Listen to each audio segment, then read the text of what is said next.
revolving around today's town hall is essentially revolving around the topics that we've had throughout the year, and also cognizant that we are going into a new year. It is very vital that we start preparing ourselves for the year to come as it relates to managing our finances. So basically, my presentation today will be touching on some of the key aspects that have been shared since January, and also to reflect on them, on how we've done individually and how we can improve going forward. So just to quickly run through the content of this presentation, I'll have an introduction touching on what the SEC is all about, speak broadly to the overview of the capital markets. We did have earlier in the year sessions on financial planning and setting goals, budgeting, investing, the various forms of investing in the capital markets, and also investment frauds and scams, which are on the rise, and also how can we navigate some of those challenges that have come with frauds and scams. So to begin with, I think for those that have been our Advent followers, you already know who the SEC is. And for those that are joining us for the first time, you're welcome once again. We would like to introduce ourselves as the regulator for the capital markets in Zambia. We're established through an Act of Parliament, the Securities Act, Cap 354 of 1993, whose existence has been continued under the Securities Amendment Act of number 21 of 2022. The SEC essentially aims to ensure that the Zambian capital markets are operating in a free, orderly, fair, and efficient and secure manner, where all players are properly informed and all investors are protected. So our primary mandate actually is investor protection, to put it simply. And as such, following through our mandate, it is essential that we create and promote conditions aimed at ensuring an orderly growth, integrity, and development of the capital markets in Zambia. So we do have a mandate that on one hand supervises the conduct of business in the security sector or capital markets, as well as put in place deliberate measures that will facilitate for the development and growth of the capital markets. Now, what are these capital markets? I think I have put this diagram here just to illustrate what capital markets are all about. So it is essentially a subsector within the broader financial industry where capital is mobilized, long-term capital that is. It's mobilized from institutions or retail investors and channeled towards potential projects that are in need of capital. So if you look at this diagram on the far right, you will see we have the investor there, in this case being the retail or institutional investor, who in this case would have excess funds or saving, which will then be channeled through a regulated platform in the middle there. The capital markets is a regulated platform by the SEC, but it also has other key or essential players that facilitate for the mobilization of that capital, such as capital market operators, the Lusaka Securities Exchange, dealers, fund managers, investment advisors, to name a few. We also have issuers. These are the people or institutions that need the capital for various reasons, and mainly it's to either improve the operational efficiencies or upscale their operations. So I think in a nutshell, the capital markets is a place where long-term capital is mobilized from those with excess funds to those that are in need of funds to operate their businesses more efficiently or to expand them and channel towards productive areas. So I think to begin with, we will touch on financial planning and setting goals. I think sometime in January, this was January earlier this year, this concept was introduced. I think it does set a good tone or precedence for planning ahead. It is a key concept on financial education, and we say this because it is one concept that helps individuals like you and I alike to align our financial decisions with our life goals. If you look at the image on the far left, that is basically a timeline of how an individual's life is. From the time they are born to the time they are senior citizens, there are various key life stages that they meet. And all key life stages do come at a financial cost. So it is essential that at any given point in time, we do plan for these key life stages accordingly. Examples of these key life stages are school. One obviously has to start school, primary school. They have to graduate from primary to secondary or through to university. And after they are done with their studies, they would obviously now want to start settling down, think of constructing houses, getting married, so on and so forth. And ultimately, there is also the need to retire. Once you're out of working age, there is need to fall back on some savings that you've accumulated throughout your working life. So I think from that basis, financial planning becomes very essential. One may ask, what are some of the key steps that are required in financial planning?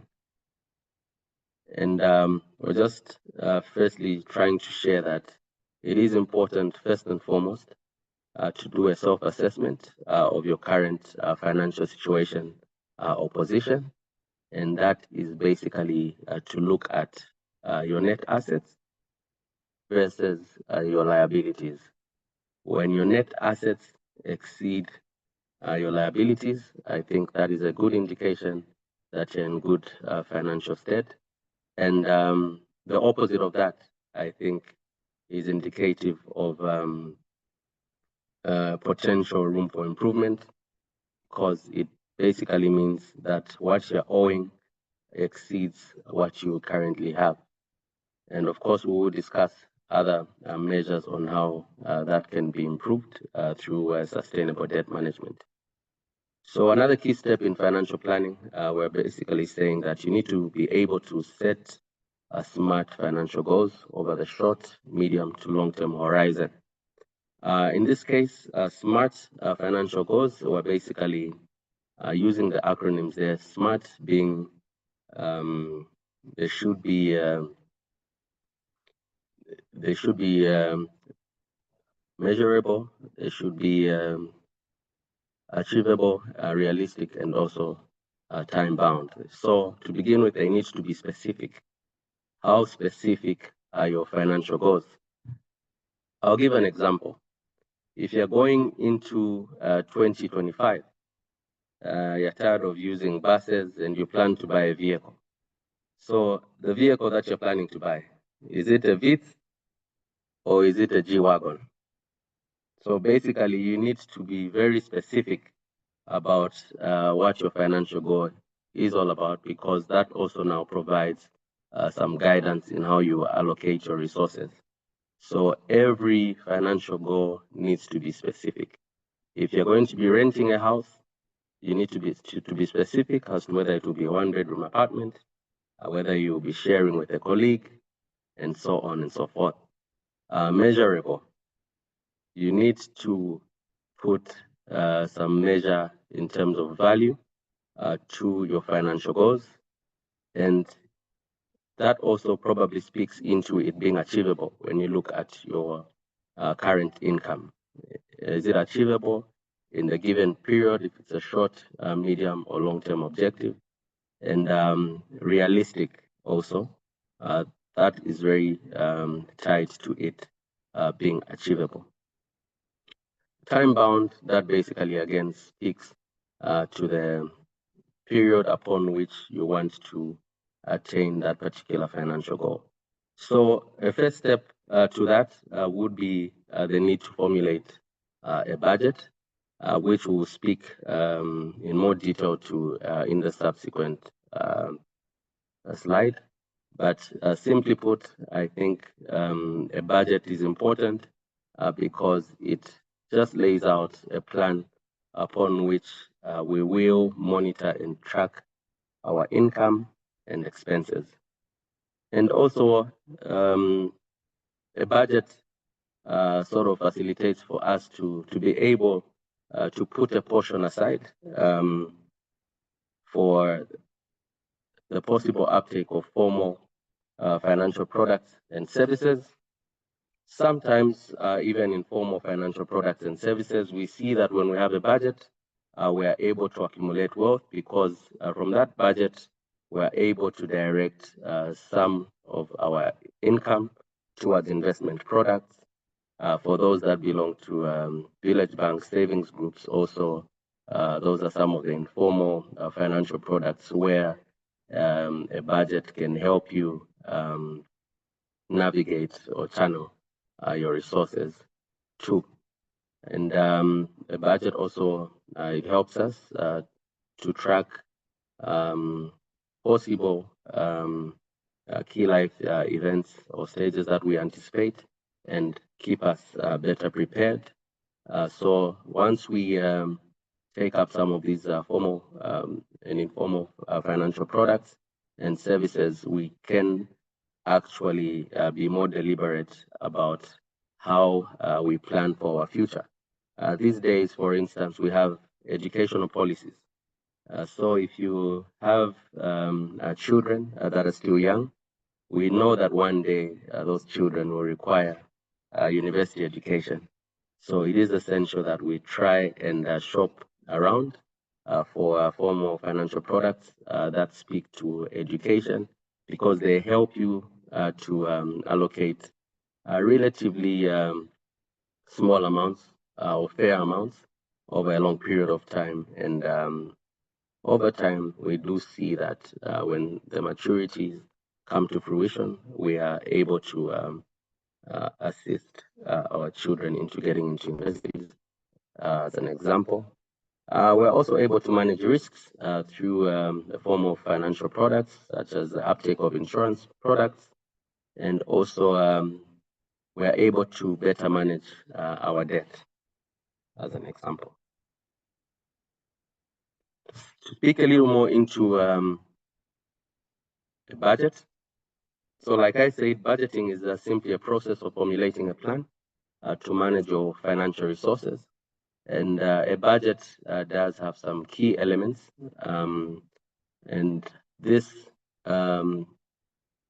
diagram below just sort of helps you towards the process or steps that are needed to create this budget. Firstly, we're saying you need to assess your income. Where is it coming from? What are your income sources? So here you basically identify all sources of income. For those that are in formal work, we do anticipate regular salaries coming through, so we know. For those of us that are in informal work, we may have irregular incomes, so we also need to be very particular about how we make sure that our income sources are generating to the fullest possible extent. And then we should be able to track expenses. Once you get your income, you should know where your money is going. How are you spending your money? You should basically be able to monitor whether your money is going towards needs or towards wants. And we shall soon discuss a little further about that. You should be able to set financial goals within your budget. I know some people do have dream boards where they can foresee certain things being bought in the future. So it is also important that some of those provisions are also incorporated through the budget. And finally, we allocate funds for saving and investment.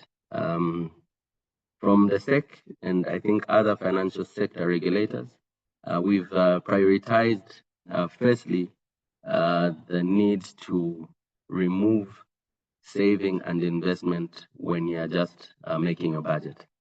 I know the norm usually is to remove your day-to-day expenses, your utility bills, for example, and then what is left over is what is maybe channeled to saving and investing. But we're saying no, the norm should actually be when you get your income, you should allocate a certain percentage to saving and investing. And then whatever remains should go to your day-to-day expenditure. Because many times the excuse is people do not have sufficient money to either save or invest. So it's better that you prioritize removing the saving and investing element first. What are some of the benefits of budgeting? Because budgeting sort of lays down your financial income and expenditure in an organized and logical structure, we're saying that it can help you to better prioritize the allocation of resources. Other than a situation where probably you're just using or relying on your memory to track and monitor your expenses.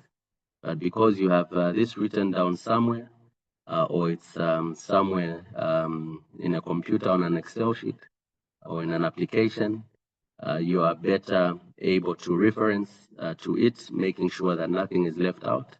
And then you have better monitoring and tracking of your financial management.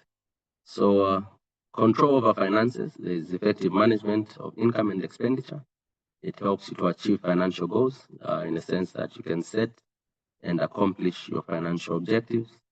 There's greater financial awareness because you will know your net position. Once you start comparing your net assets versus your net liabilities, you are better financially aware and you know the true position of your financial stature.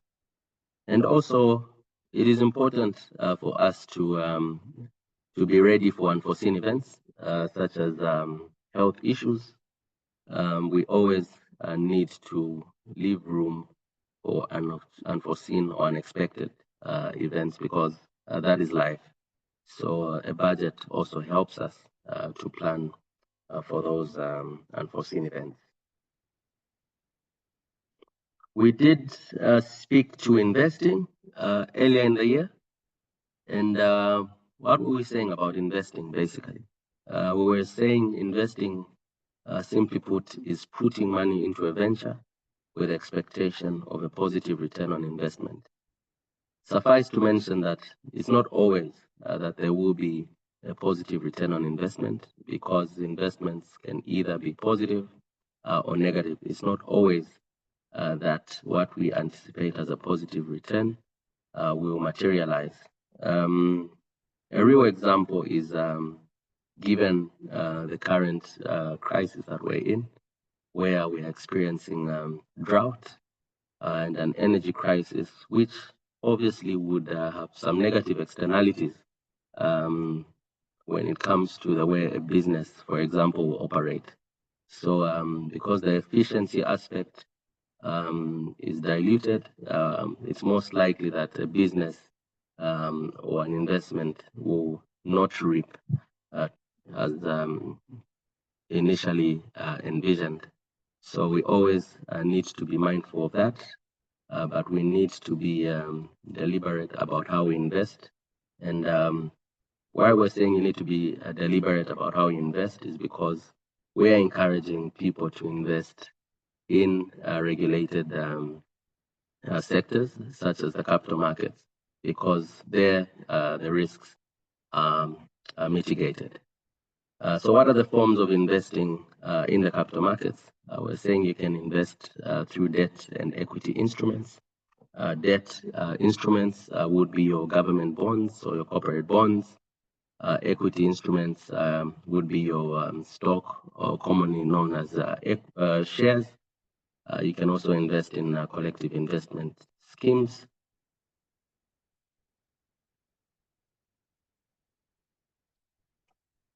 Alongside the opportunities that are there in capital markets, it is also critical that we should follow certain investment concepts, because they help us to be better managers of our investments, and possibly aid with our preparedness on how we monitor, first of all, how we take up these investments, how we monitor these investments, and so on. So a first one, which is important, is investor resilience. Basically, riding again on the concept of risk and potential loss. You need to be well equipped as an investor, and you should be putting in place deliberate mechanisms on how you can be resilient. And we're just saying that there are some ways that are proven to be useful in building investor resilience, and these are the ones that follow below. To begin with, I'll speak to the concept of diversification. Diversification, like the word itself, is basically entailing that you should be diverse in nature. Do not put all your eggs in one basket, basically. So in an investment breadth, we're saying you should be able to spread your risk by investing in various financial asset classes, such as equities, bonds, real estate, and so on, because that way you are more cushioned by the broad nature of the investments that you have made. In the case that your equities do not perform very well, it is likely that the same may not be the case for real estate, for instance. So you're basically balancing off the risk in any case. We're saying education and research is also very key. You should be able to equip yourself with the knowledge, understanding, and skills as it relates to personal financial management and the various financial products and services that are in the financial markets. So this is basically reading up on the opportunities that are there, being very up to date with what's happening in the market, economically, which are some of the sectors that are performing well, so that through that education and research, they are better able to jump on opportunities and make better informed decisions. We're also saying it is important to adopt a long-term investment approach, because this will help you weather some of the short-term economic shocks that may be experienced in the long run. And also risk assessment. People generally have different risk appetites, and it also has a lot to do with investment choices. I think by now it is common that it is well known rather that the lower the risk,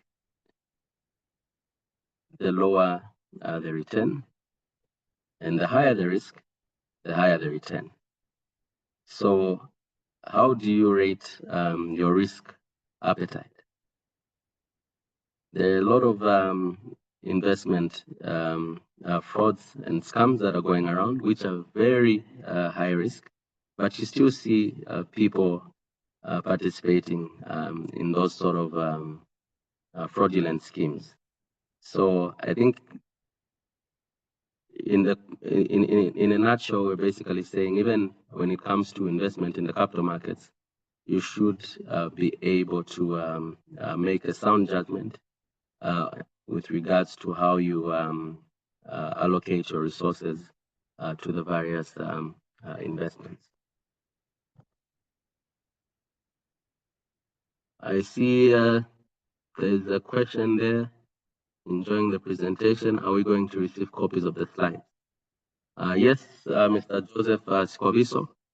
We will be sharing. We actually upload the presentations on our YouTube channel, and we can send it straight to your inbox. So you may just share your email address so we can do that. Thank you. Okay. So just to continue.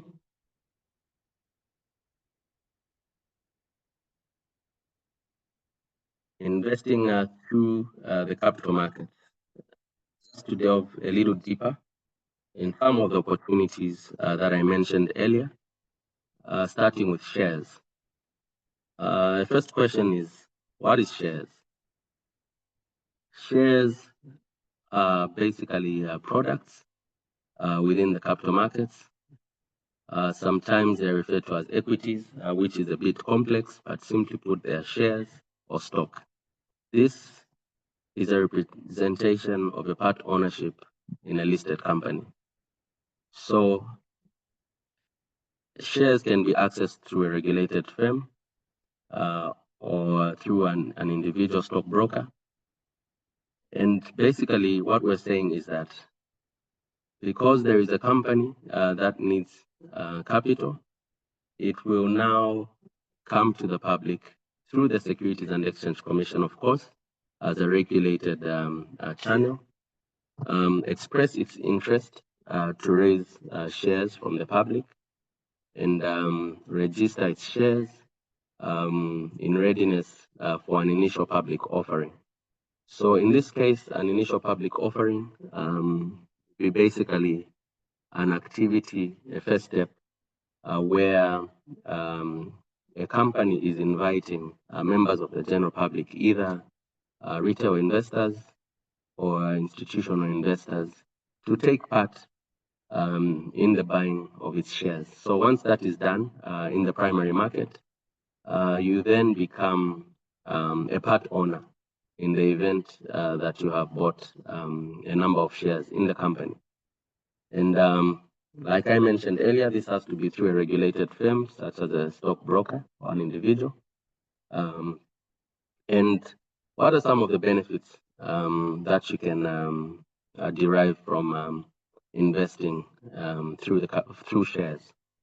There is a possibility of benefiting in the form of capital gains or dividends income.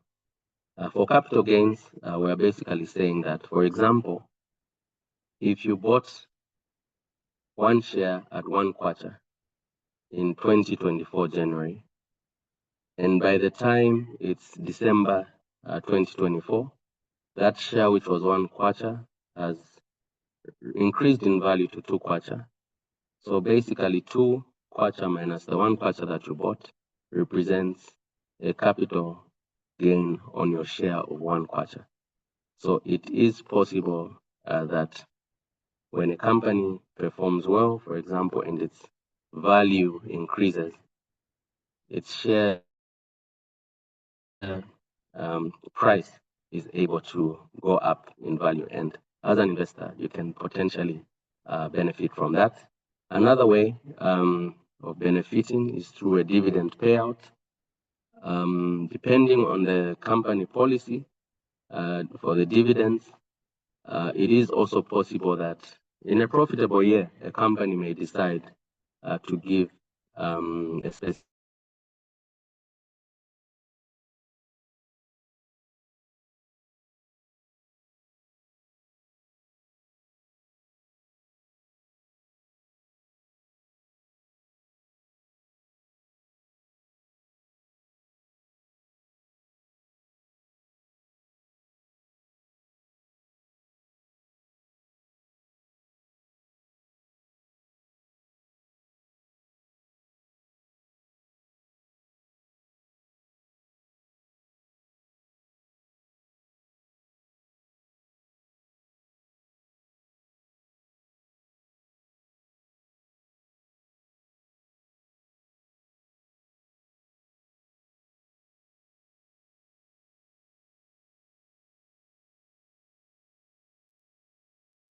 Apologies, I had some intermittent network. Is Stone just confirm if I'm back online? Yes, you are back online.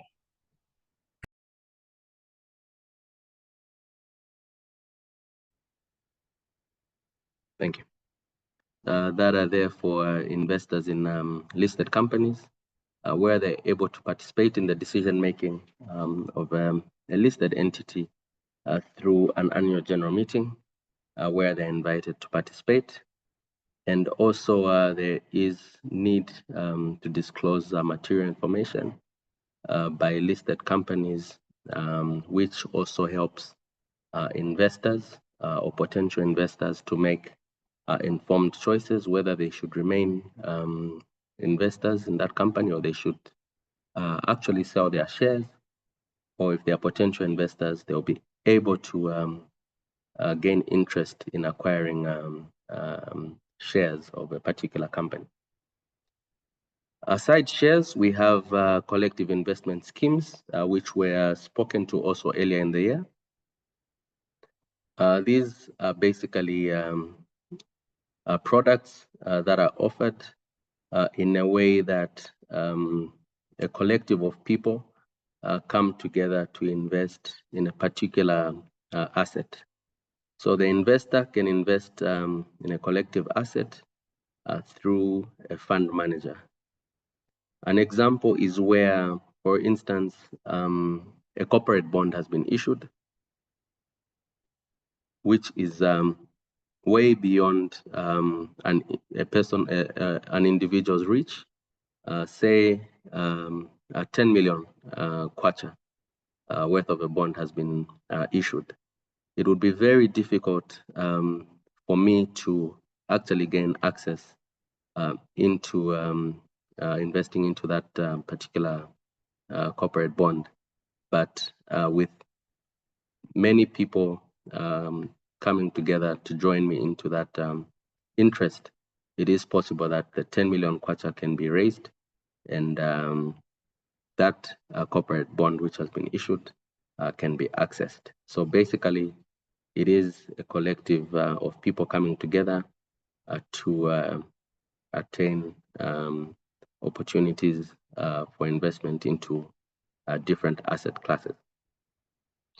And investors are also given an opportunity to diversify their investments and also mitigate their risks. Collective investment schemes do provide windows for people to either invest in equities, real estate, government bonds, corporate bonds, for instance. So it's also possible that you may decide to invest in what is called a balanced fund, which will basically have components of equities, corporate bonds, a mixture of debt and equity, so to speak. Investors can also benefit from returns made via collective investment schemes. And possibly another benefit is that one can easily redeem their investment even before it reaches a maturity stage, just in the event that they do need some liquidity or facing some liquidity challenges. That option to redeem prematurely is there, provided for collective investment schemes.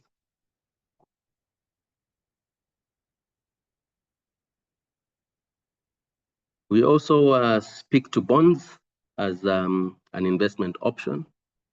Firstly, we would like to just define what a bond is. In brackets there we have IOU, and you'll soon appreciate why.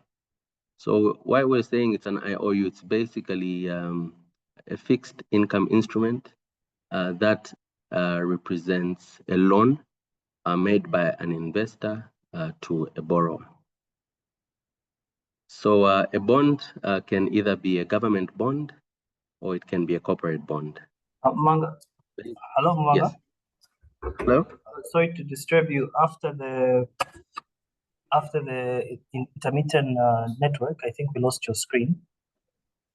Oh, okay. You're not able to see my screen? No, we can't see your screen. All right. Sorry about that. Let me just reshare.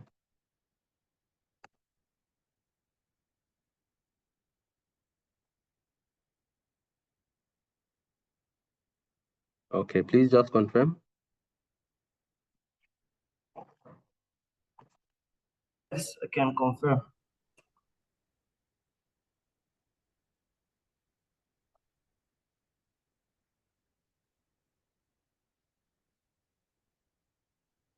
Put it in a presentation mode.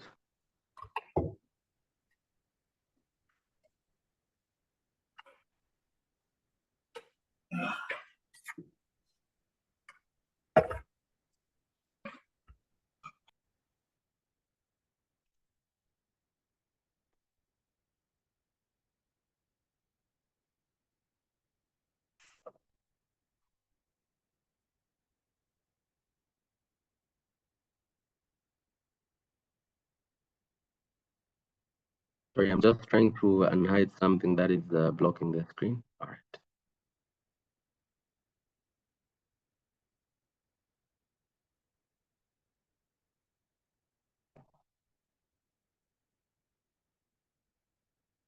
Okay, so what we're saying about a bond is it's a fixed income instrument that essentially represents a loan made by an investor to a borrower.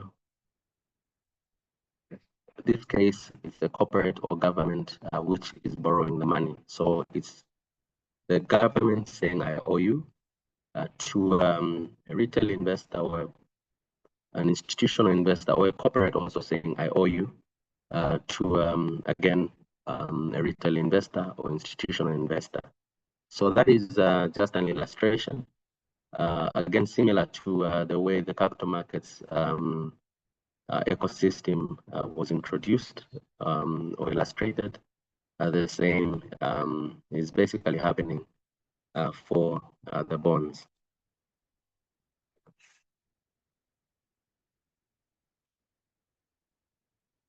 The types of bonds are listed. We have government bonds, corporate bonds, municipal bonds, infrastructure bonds, sustainable bonds. I think I've touched on government and corporate. We'll have a more focus into those two types of bonds. But I should also mention that we have, especially in other jurisdictions, municipal bonds. These are basically bonds which are issued by local governments or supranational institutions such as councils and the like. Infrastructure bonds, which are basically aimed at raising money for infrastructure development by various parties. Sustainable bonds, such as green bonds.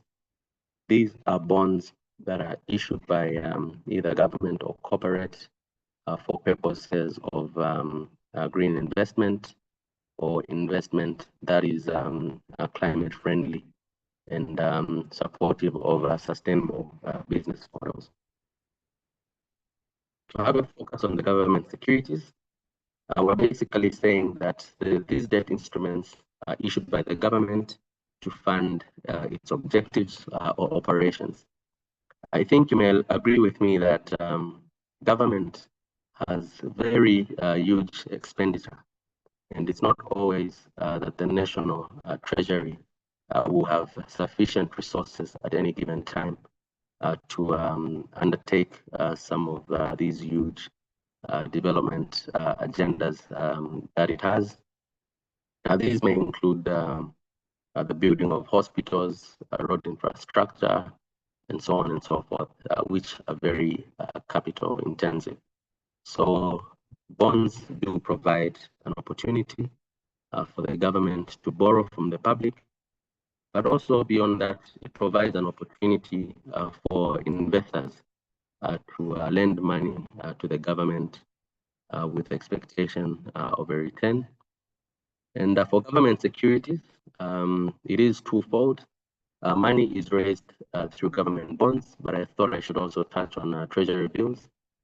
So treasury bills, these are basically short-term instruments issued to borrow money for a period of 1 year, whereas the major distinction for bonds is that government issues these instruments to borrow money for more than 1 year. So T-bills are under 1 year, and government bonds for over 1 year. So you will see that we have two-year bonds, 3-year bonds, 5 years, 7 year, 15 year, and I know there were plans also to have a 20-year bond by the government. What are some of the benefits of investing in government securities? I think we have had an opportunity to learn that they do offer alternative investment opportunities, which are basically contributing to the diverse nature of the products that are offered in the financial markets. For Zambia's case, like many countries that have been issuing bonds for a long time, have ensured that the bond issuances are now paperless in a way that the whole process has been dematerialized from paper to having an electronic representation or ownership. So this makes the management of the bonds very much more efficient, and also promotes for the ease of transactions. As an example, in a case where transactions also need to be done in a currency other than the kwacha, it is possible that payments for those investors that want to sell their bonds can sell in foreign currency. It also serves as collateral. Government bonds and corporate bonds as well can be used as collateral in the event that maybe you need to get a credit facility. The banks and other financial institutions do recognize government bonds as a form of collateral. Government bonds are also safe and secure. This generally speaks to the sovereignty of the issuer, in this case being the government, and there is a sort of guarantee that maturities and coupons that are promised on the government bonds will be paid at the time they fall due. And it's also beneficial in a way that interest is locked in. So for favorable macroeconomic conditions, in a case where the interest rate at which you initially got your government bond or invested in the government bond exceeds the period at which you did, basically gaining in form of interest payments on that. So because government bonds cannot be redeemed prematurely, they are able to lock in your interest. They can't be recorded by government prematurely. So that also presents an opportunity to the investor.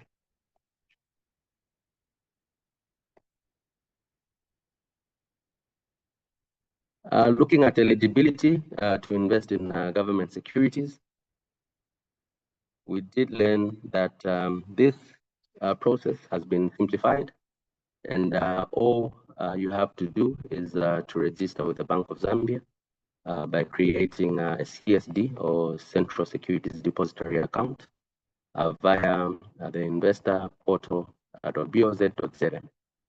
So for those that would be interested, you can easily acquaint yourselves with a platform that has been created for that purpose. And another eligibility criteria is that you should have a local commercial bank account, because that is where monies will be deposited into in terms of your coupon payments, and also creating that linkage for you to access the government bond. There is also a minimum and maximum investment amounts. For the non-competitive window, we have a minimum of 1,000 kwacha and a maximum of 499,999 kwacha, and the competitive window, the minimum of 500,000 kwacha, and the maximum, which is guided by the amount on offer at any given time it is issued.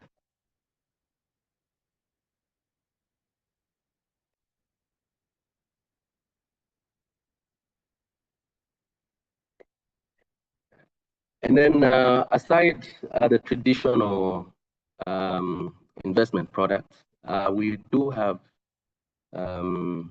online investment products, and those that are technologically enabled. So I think this has also, while it is good and has presented a lot of benefits, we also note that there is an increase in frauds and scams, and I think this is an issue that has been touched on recently, on just how better prepared you are to mitigate yourself from falling prey from potential fraudsters and scammers. So what are we saying about investment frauds and scams? This is basically the illegal sale or purported sale of an investment product, which is performed by perpetrators that may be individuals or firms. So unknowingly, or sometimes knowingly, people will actually give up their hard-earned money towards these fraudulent schemes. And some of the common types of investment frauds are listed there. We have affinity fraud, which basically targets identifiable groups such as tight-knit structures. In Zambia, again, I'll make reference to savings banks, village banks, which are essentially created for tight-knit structures, people that live together, know each other closely.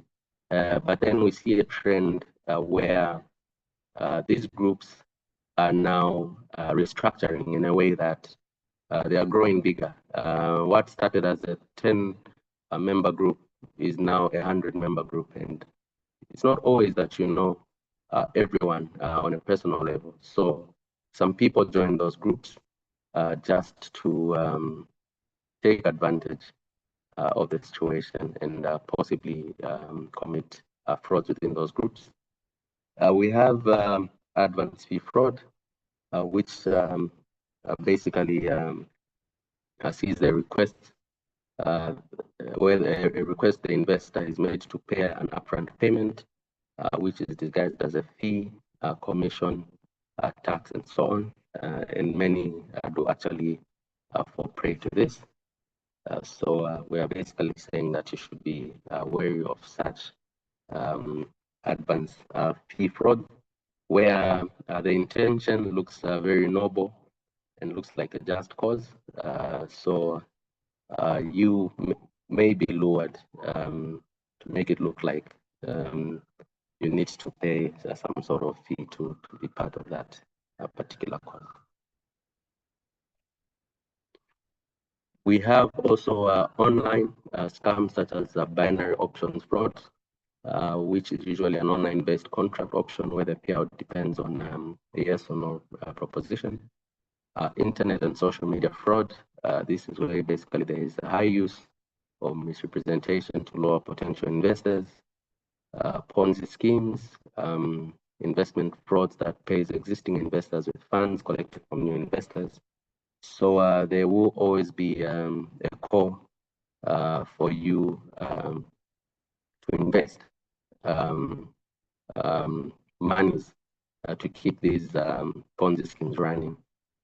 Every new investor is basically helping to pay off an old investor. And there is usually a misconception here, or rather the investors are misled into believing that there is actually a proper investment that is running where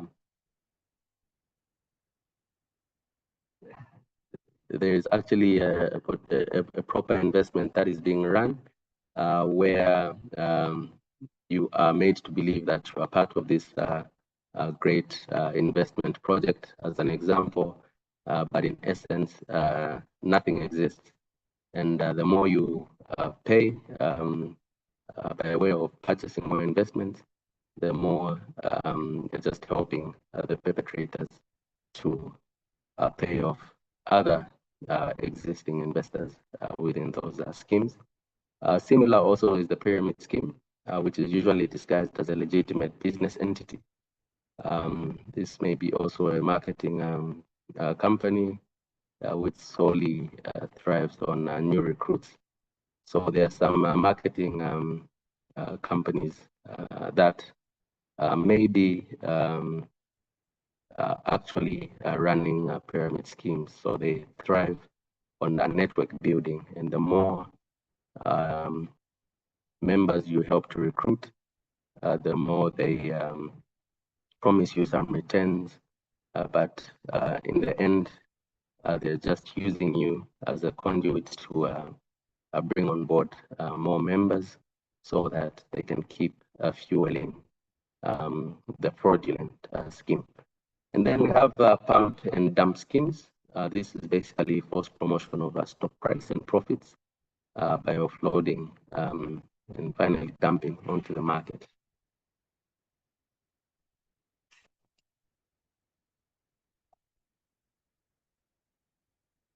Okay, this is something I had shared a while ago, just showing how a fraudster can actually get into your boxes. This was on Instagram. So I was being lured to make an investment of about $25,000, but in actual sense, my friend's account was actually hacked.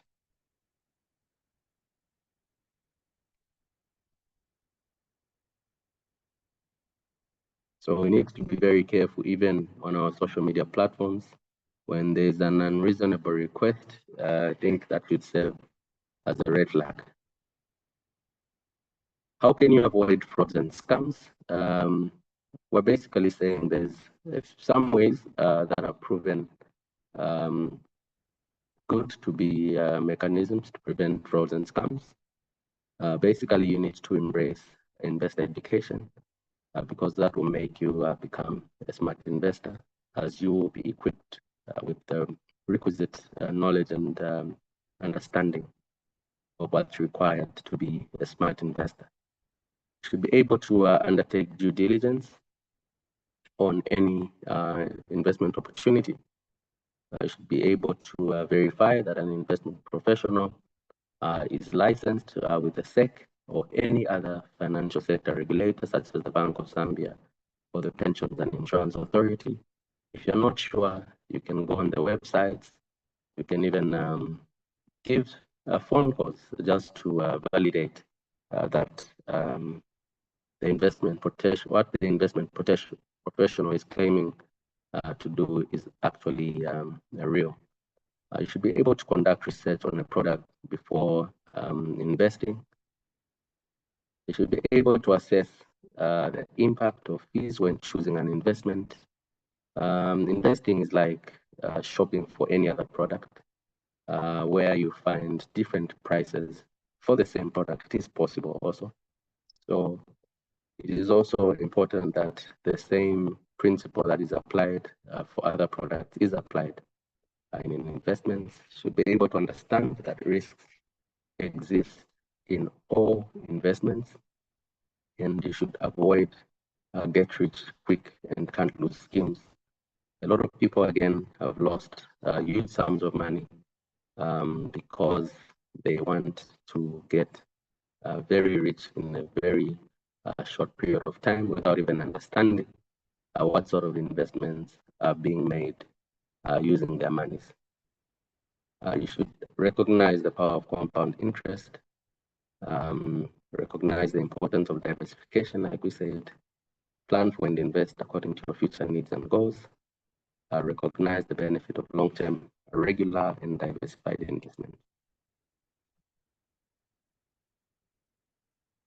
How can you spot the warning signs of investment frauds and scams? In the same vein, it goes to speak to unlicensed investment professionals, unregistered investment products, aggressive marketing or sales strategy where they're not even giving you a chance to ask questions or do some more due diligence on them. I think that's a red flag. Abnormally high investment returns with little to no risk at all, guaranteeing you fixed returns on investment, even in a very, very bad macroeconomic environment. That should play as a red flag. And then delays in payment also on your investment, where no proper communication is being relayed, and a lot of dodging around of inquiries and the like. That is usually a red flag.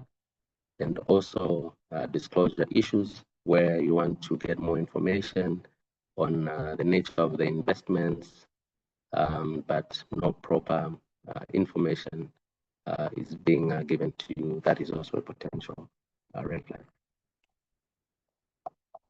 And where are we saying you should report suspected investment frauds or scams? These are some of the entities where you can report to ourselves, Securities and Exchange Commission, the Bank of Zambia, the Drug Enforcement Commission, and there is also other law enforcement agencies such as Zambia Police and so on. Thank you. So in terms of going forward, what we're saying is basically, it's a call on you actually to reflect on some of the learnings that we have had throughout the year, and how assess how you have performed financially. How has your personal financial management journey been?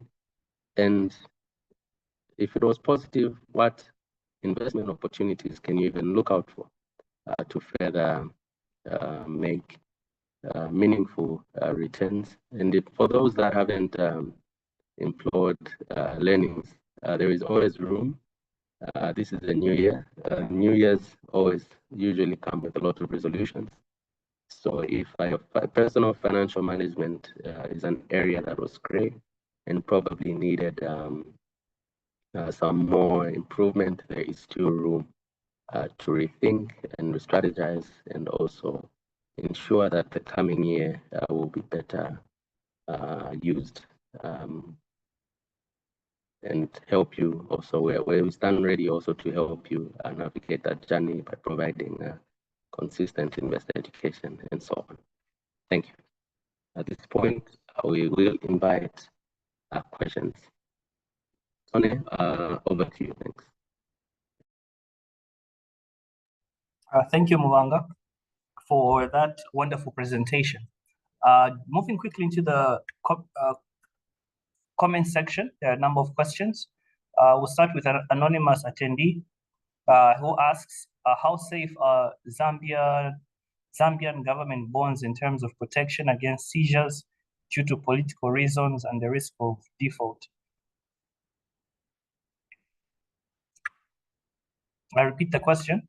How safe are Zambian government bonds in terms of protection against seizures due to political reasons and the risk of default? Please also bear note, Mwanga, that we have Mr. Bruce on call in case you want to leverage off. Yeah. All right, thank you, Tony.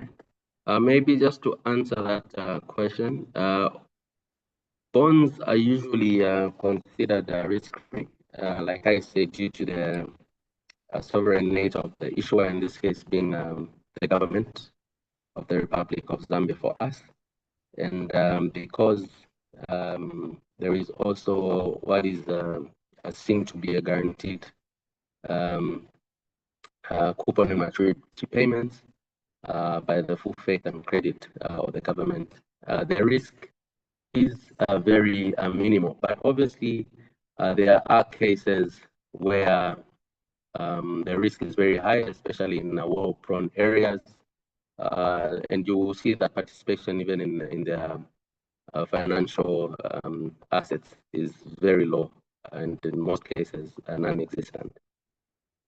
So I could say that for a country like ours, the risk is very very minimal. I don't think I'm not aware of a time when we failed to pay off individual investors.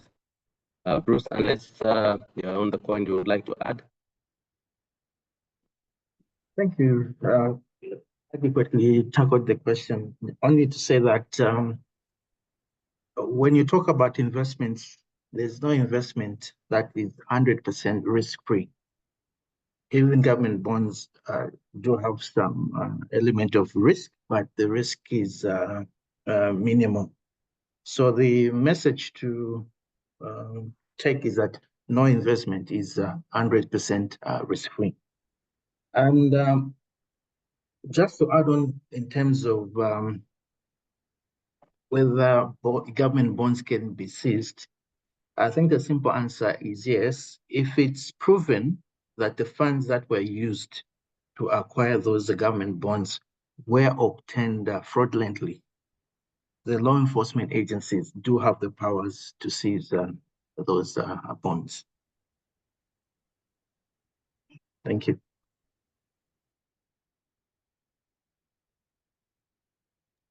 Thank you, Bruce and Mwanga, for answering anonymous attendee. I'm just now looking at another question by Emelda Nakazwe.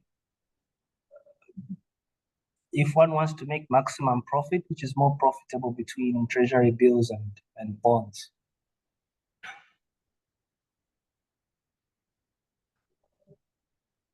I think because of the nature of the tenure of investments, with financial assets, you would tend to see that the longer the asset is in tenure in terms of maturity dates, you're likely to benefit more.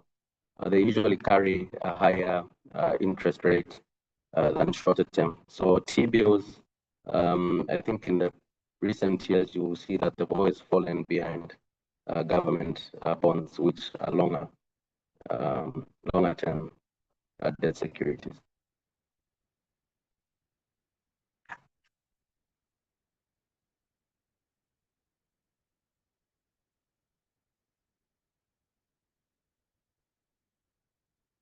I hope that addresses that query.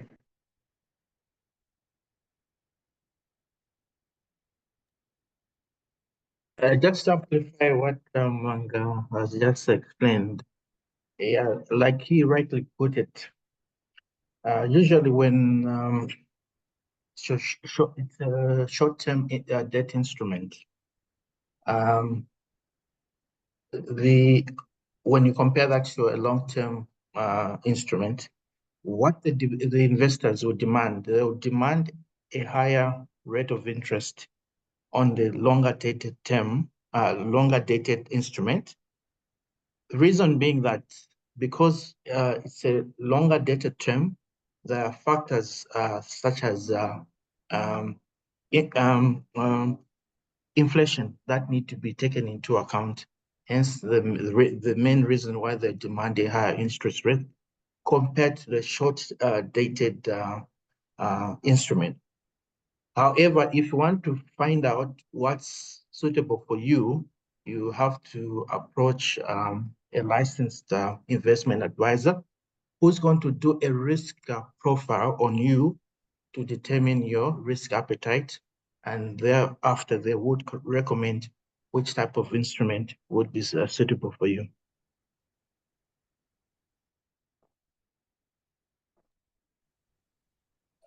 Thank you, thank you, Mr. Bruce, for that follow-up answer to the question. I think the question has been well adequately answered, angles. And then there's another question here from Hadwin Lundu, who asks, can you change the bank account to be receiving dividends or coupons if you invested in government of the Republic of Zambia bonds, GRZ bonds? And if yes, how? I repeat the question, can you change the bank account to be receiving dividends or coupons if you invested in GRZ bonds?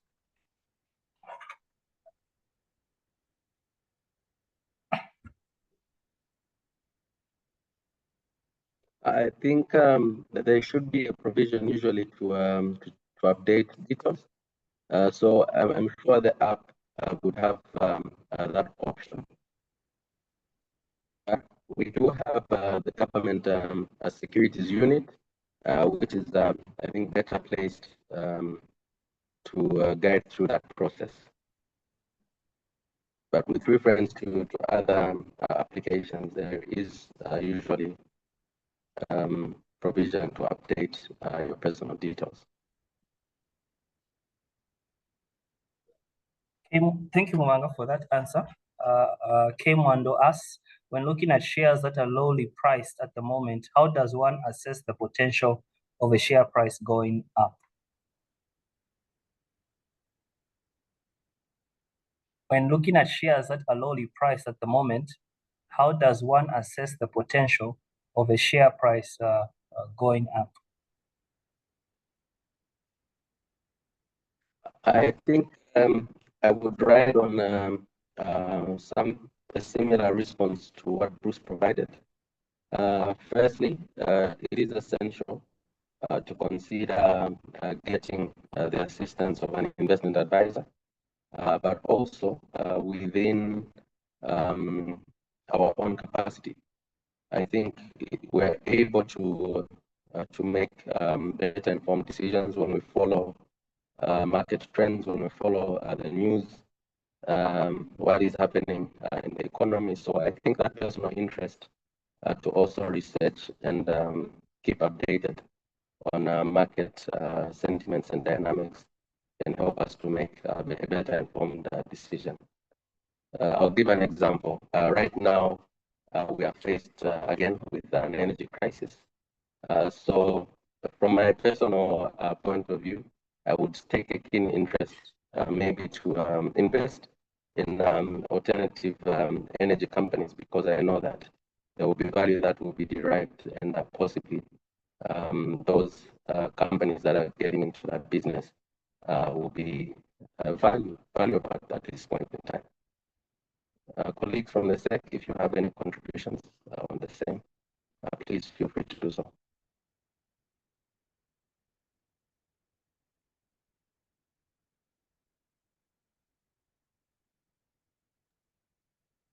But just to add on to what you said, then, yeah, there could be some reasons why a stock is lowly priced.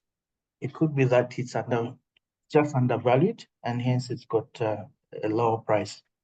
But you need to do your homework in terms of doing your own research.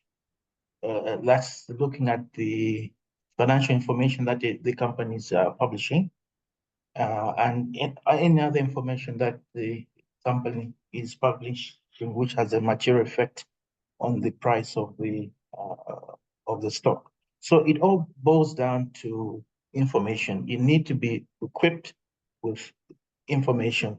If you have that information, you'll be able to know exactly in which direction the stock will take based on the information that has been published.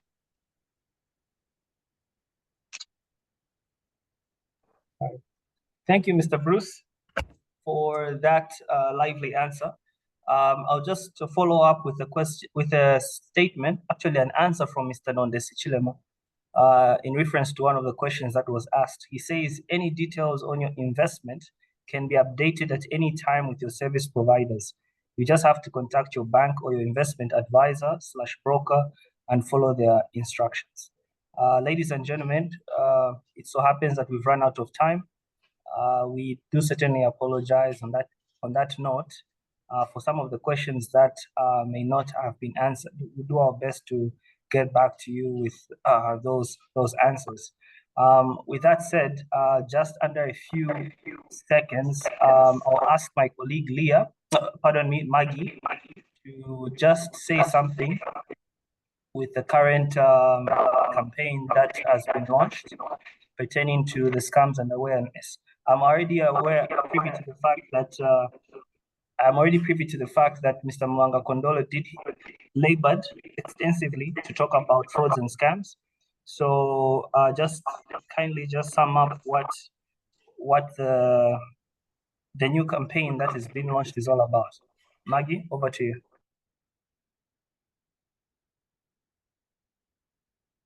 Thank you so much, Sichone. Good afternoon, everybody. So we will be having, and we have launched an exciting campaign. I think for those that were following through all our posts from the Commission, we just recently ended the World Investor Week, where part of our topics was on scam. And so now this is another chance for us to just reach out and raise more awareness with regards to scams. And so our aim in this campaign will be to educate on the types of scams, the Ponzi schemes, the cyber scams, investment frauds, identity thefts, and to empower investors with skills just to be able to identify these particular scams. We all know it's a festive season, and so scams are very predominant around this time. And so we want to raise awareness with regards to the scams that do happen, especially in our capital markets. Thank you. Thank you, Maggie, for that high-level summary of the Frauds and Scams campaign. And the flyer there has been shared. With that said, we appreciate you taking 15 minutes extra to be with us. We understand this is our last town hall for the year. We definitely appreciate your faithful attendance throughout all the months that we've been together, and we definitely look forward to seeing you for 2025. From the bottom of my heart, I wish you nothing but a blessed festive season. Thank you, and God bless. Thank you. Have a pleasant festive season, everyone.